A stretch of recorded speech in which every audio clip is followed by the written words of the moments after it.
بسم اللہ الرحمن الرحیم۔ السلام علیکم۔ فتح مکہ سے 15 روز بعد آقا کریم صلی اللہ علیہ وآلہ وسلم کو خبر ملی کہ بنو ثقیف کا حکمران آس پاس کے ساتھیوں کے ساتھ مل کر مسلمانوں کے ساتھ فیصلہ کن جنگ کی تیاری میں مصروف ہے۔ اللہ کے نبی صلی اللہ علیہ وآلہ وسلم 12,000 مجاہدین کے ساتھ اس خطرے سے نمٹنے کے لیے 27 جنوری 630 کو مکہ سے روانہ ہوئے اور 31 جنوری کو حنین کے قریب ایک گہری وادی میں اتر گئے۔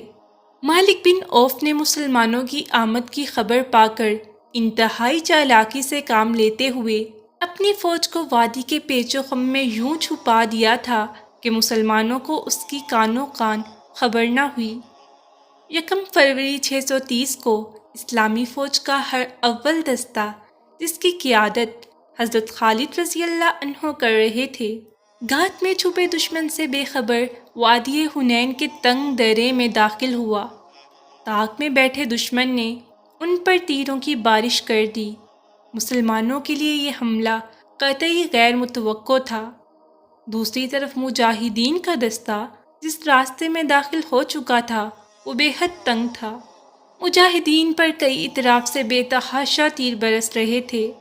مسلمانوں کو سنبھلنے کا موقع ہی نہ مل سکا۔ نتیجن ہر اول دستے میں بگدڑ مچ گئی۔ گھوڑے بے قابو ہو کر الٹ پڑے۔ حضرت خالد رضی اللہ عنہ اپنے سپاہیوں کو پکار رہے تھے، لیکن ایسا شور اور افراتفری مچی تھی کہ کوئی آپ کی آواز نہیں سن رہا تھا۔ ساتھ ہی آپ چند ساتھیوں کی مدد سے حملہ آوروں کو روکنے کی کوشش میں لگے ہوئے تھے۔ آپ کی توجہ بٹی ہوئی تھی۔ دشمن نشانہ تاک کر آپ پر تیر برسا رہا تھا۔ کئی تیر آپ کے جسم میں اتر چکے تھے، لیکن آپ ڈٹے ہوئے تھے۔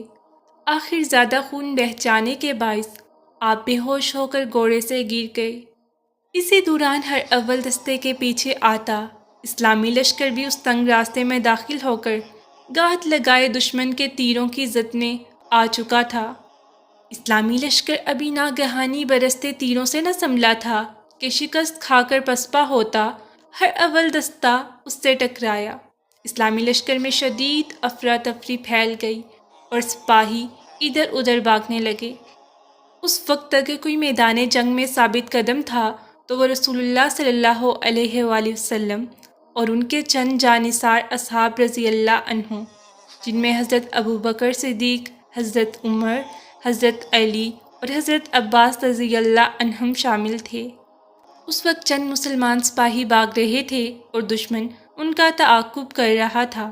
اس نازک موقع پر حضرت علی رضی اللہ عنہ نے کمال جرأت سے کام لیتے ہوئے حملہ آور دستے کے سالار کو مار گرایا۔ کئی دوسرے صحابہ بھی پلٹ کر اس دستے پر ٹوٹ پڑے۔